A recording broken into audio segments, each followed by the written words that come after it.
अस्सलाम वालेकुम नाज़रीन, उर्दू टीवी चैनल में खुश आमदीद।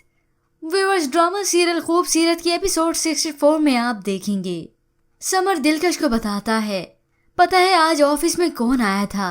वजाहत, अब मुझे उस इंसान के साथ काम भी करना पड़ेगा। तो वो हैरत से पूछती है, लेकिन समर ये सब अचानक कैसे? जिस पर वो उसे समझाता है, क्योंकि दिलकश हादसे कभी बताकर नहीं होते। एक हादसा तब हुआ था जब वो उसका घर छोड़कर आई थी, एक हादसा तब हुआ था जब वो उसे छोड़कर आई थी, और एक तब जब वो वापस उसके घर चली गई। व्यूअर्स, मायरा और समर की इस उलझनों ने ड्रामे को ही उलझा के रख दिया। इतनी लेंथी स्टोरी कर दी कि अब व्यूअर्स बोरियत का शिकार हो रहे हैं।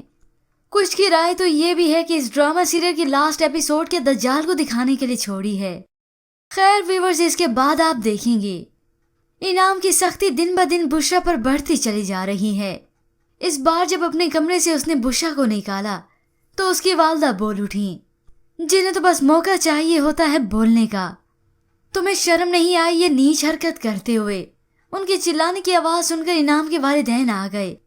इनाम की वालदा कहती है, नौरीन ये तुम किस लहजे में बात कर रही हो? तो वो तंजिया मुस्कुराते हुए कहती हैं, आइए भाभी, पूछिए इनाम से कि उसने सारी रात बुशरा को कमरे से बाहर क्यों निकाला। यहाँ पे ये सो रही थी। तो अब इनाम की वालदा अपने बेटे से पूछती हैं, इनाम ये क्या सच है?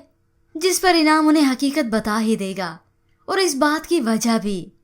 तो दूसरी जानिब आखिरकार मायरा कॉल कर ही लेती है वजाहत को। हाँ मायरा बोलो, सब ठीक तो है ना? तो मायरा उसे कहती है, मैं ज्यादा लंबी बात नहीं कर सकती फोन पर। और फिर वो आखिर उससे मिलने का कहती है, तुमसे बहुत जरूरी बात करनी है, मिलना चाहती हूँ। अब इसके बाद व्यूअर्स, हो सकता है वजाहत की मदद के साथ मायरा खुला के लिए अपील करे, और अगर अब भी न करेगी तो बस फिर। अब तक तो लास्ट एपिसोड्स हो ही जानी चाहिए थी, मगर अब जैसा लग रहा है जैसे पूरी 100 एक साथ करके ही छोड़ेंगे। खैर व्यूअर्स, इसके मुतालिक आप क्या राय रखते हैं? हमें अपनी कीमती राय जरूर दीजिएगा। मज़ीद ड्रामास प्रोमो के लिए आप देखते रहिए उर्दू टीवी।